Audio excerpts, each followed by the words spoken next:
where today I've been doing nothing but forging and YouTube videos. I'm not going to complain about it too much because it's been a pretty good day. Um, I have actually kind of got something finished. It's got a couple more steps, couple more pieces, maybe not a couple more pieces, but I got to go over it.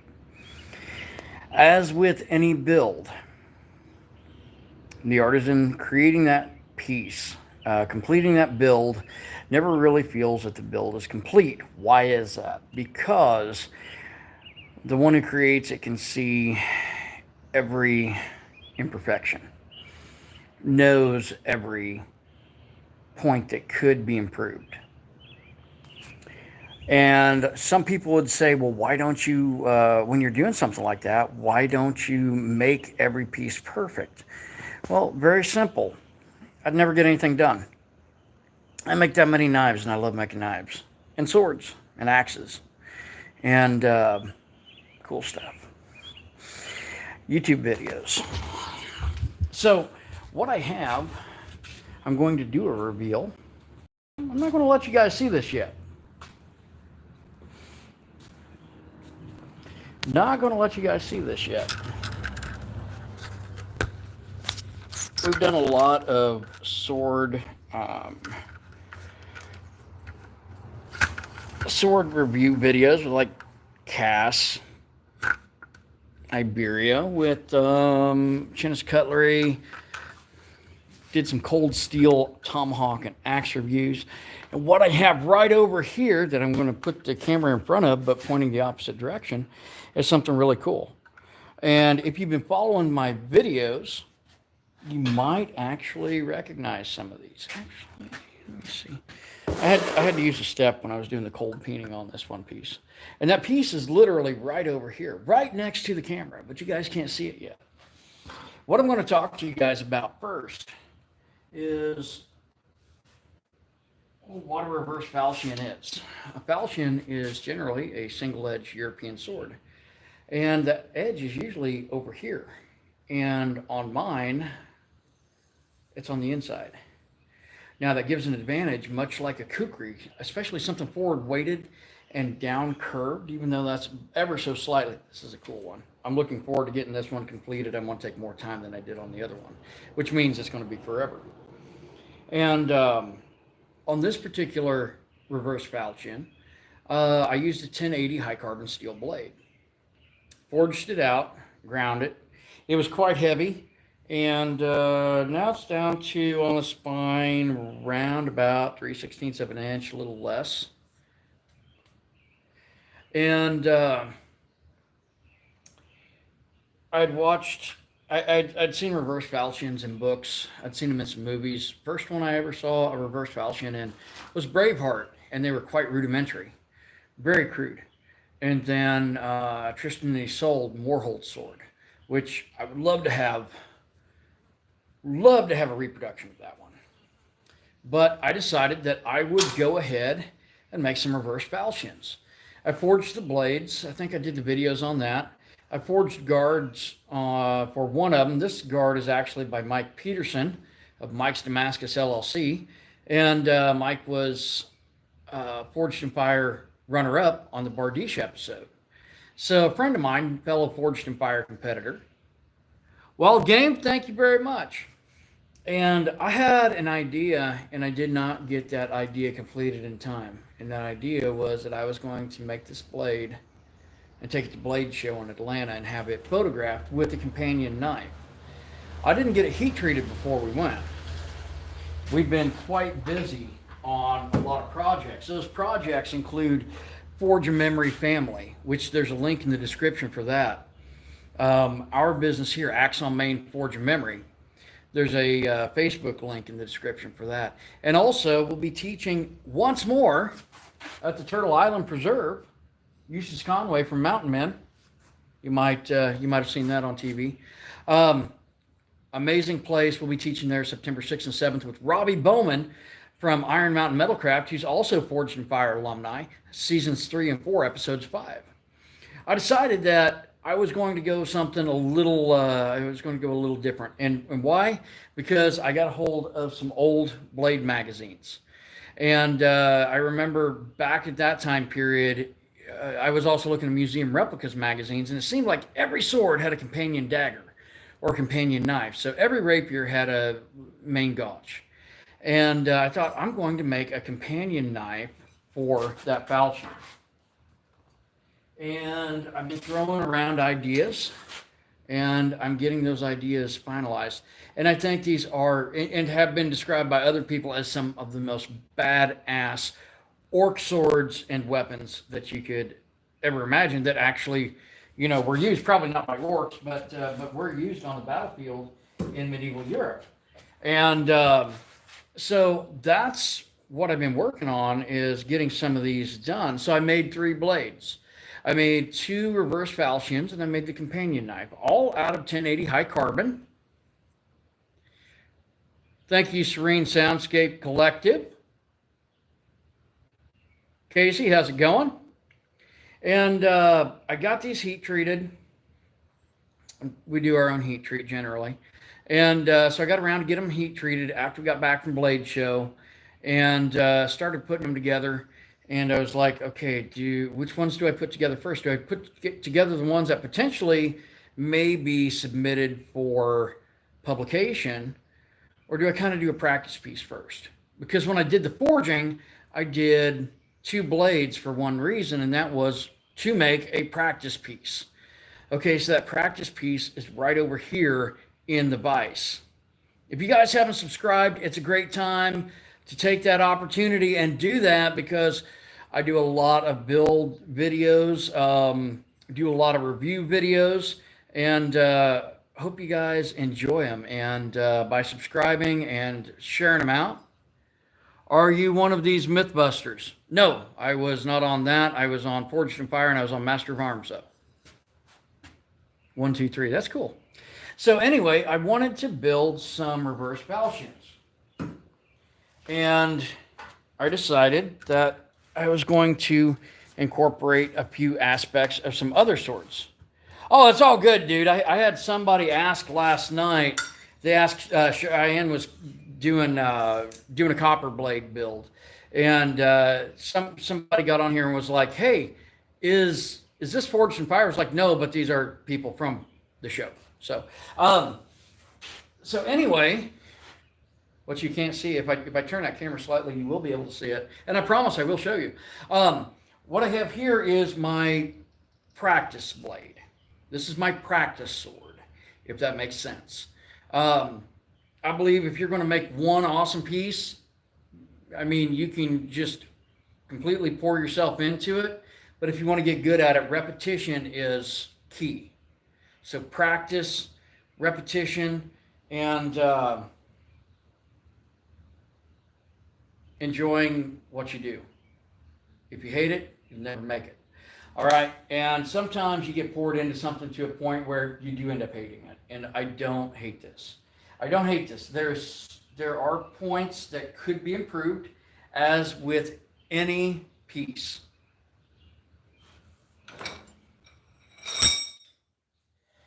Here is the reveal.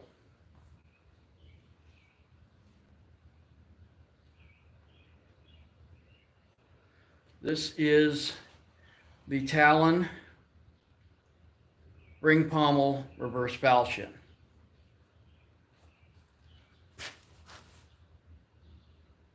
Do you think you could beat a 15th century Hungarian in a sword fight? Guacamole. I like the name. Yes, I do believe I could. Why? Because there are no 15th century Hungarians left to sword fight. So I would say that I can definitely beat a 15th century corpse.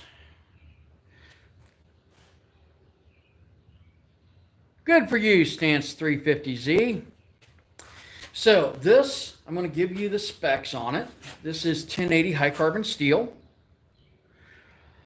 I just went with a satin finish.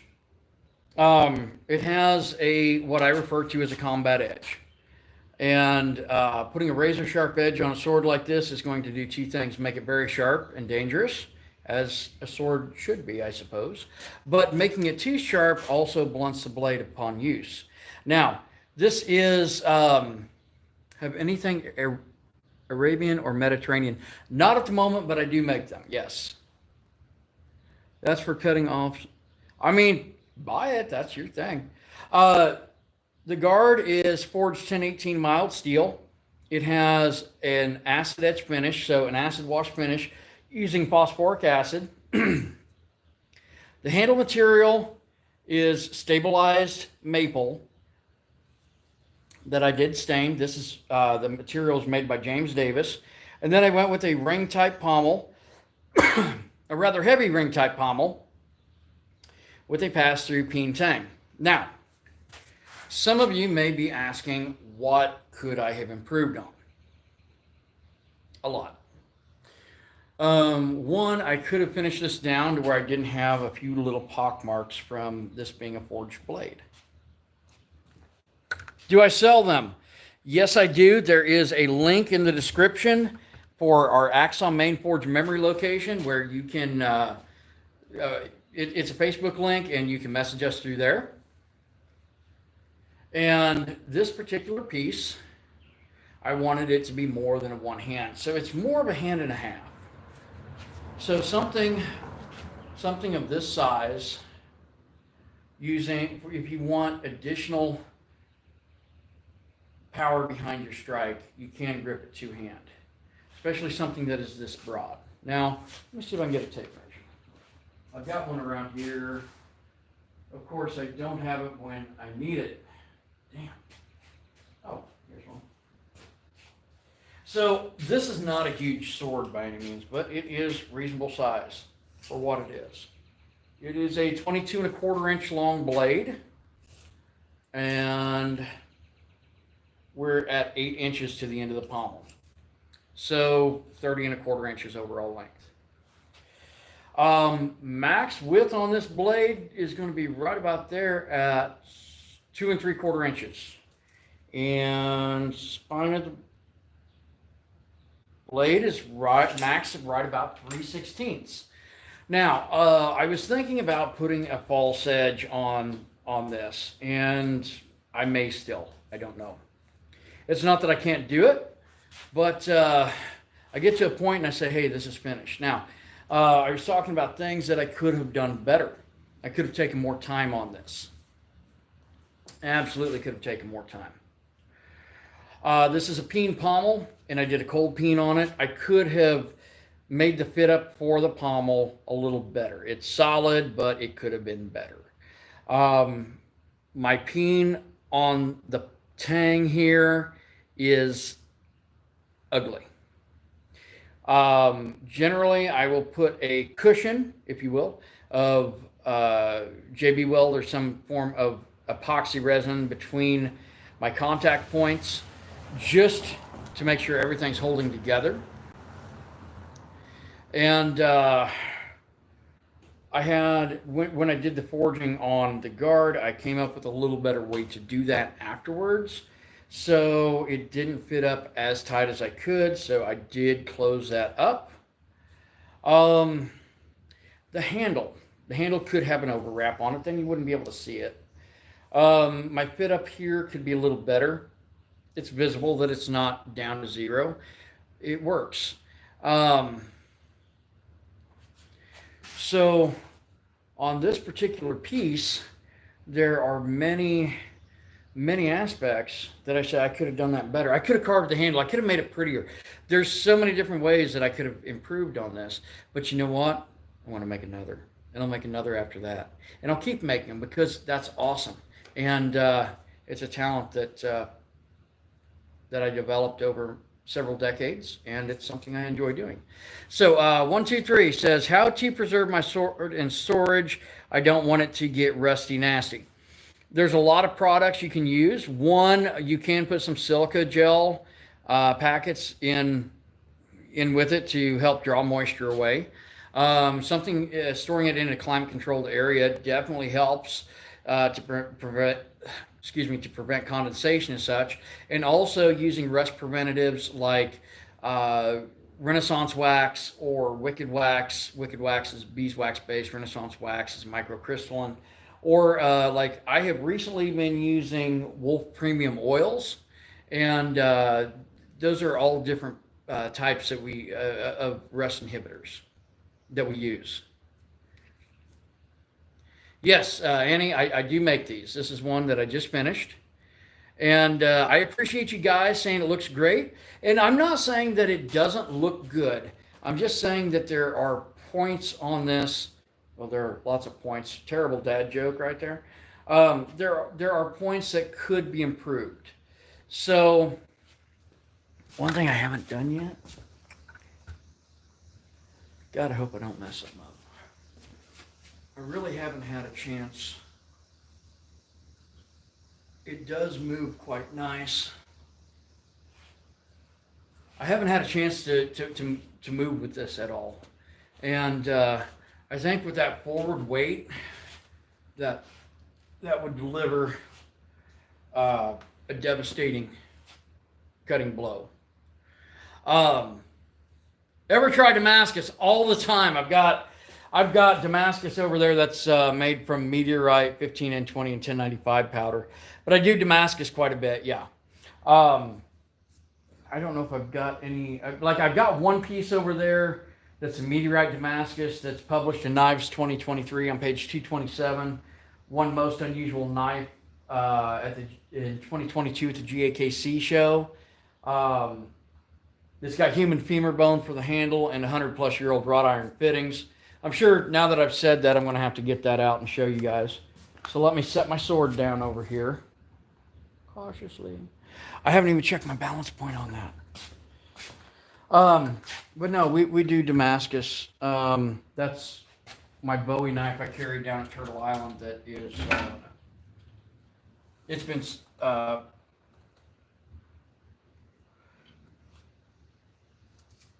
submitted for publication. But here's a Damascus recurve I did. 100-plus-year-old wrought iron fittings, Meteorite Damascus blade, and human femur bone. I've got about $3,500 in making that blade. And you too can own it for $12,000. That's what the current price I have on that one. And a lot of people say, oh, well, how often do you sell those? Not that often, but when I do, I make some good money on it. Do you ever make them for sale or custom? Ghost, yes, I do. In fact, this one will be going up for sale, and if anybody's interested, you can check out link in the description for Facebook, which is Axon Main Forge Memory, and that's our business here in St. Elmo, Illinois. And this will be coming up on market at some point. I don't know when. Like I said, it's kind of my trial piece. Also, where is my balance point? Not too bad. Not too bad. It does have the downward curved blade. It does kind of have a talon look to it. So I did the talon swept or S-type guard, and I believe that this would. I think it will hold up fine. I may still drill and pin this handle just because this is such a big piece, and you're going to have additional leverage if somebody does decide to cut with it. So there you go. It is it's a fine piece, guys. If you haven't subscribed yet, please do that. Nancy Lloyd says, what the heck? I say that every morning when I look in the mirror. I'm like, what was I thinking? But this is a reverse falchion that I forged.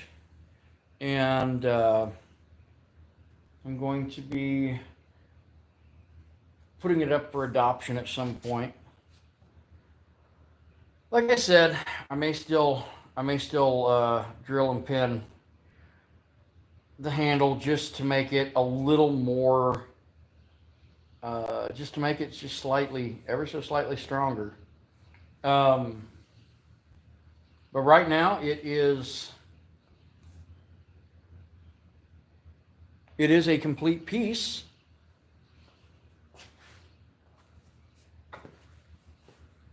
Absolutely, Annie. Aged pasta, thank you very much.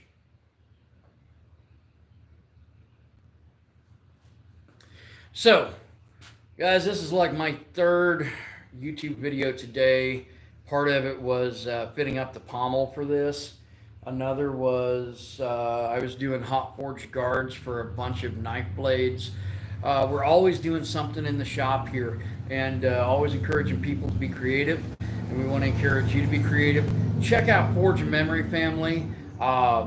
There's links in the description for you guys to check out if you like. Tell your friends, share it out, and who knows, you might even see this on market before too long. I've got, like I said, I've got to make sure I'm really happy with this. I've still got to mark the blade. Like I said, I will likely probably drill and pin that handle just so that it's a little, it's one more point of reinforcement on a piece like that. So I could imagine that the amount of force a person could generate if they were cutting with this, that could cause things to loosen up, and really want to try to make it as strong as possible. So with that being said, there is the final reverse falchion build on the first one. Match set coming up soon. Be sure to subscribe. Be sure to check out turtleislandpreserve.org. We'll be teaching down there September 6th and 7th. We'll be down at Robbie Bowman's October 17th, 18th, 19th, I think it is, for the Smoky Mountain Knives Forging Festival. Robbie will be hosting that. Smoky Mountain Knives will be hosting it. Robbie will be providing the entertainment and a good portion of vendors and some of us from some of the TV shows where we make things like this. And hope to see you guys soon. I'll catch you in a few. Later.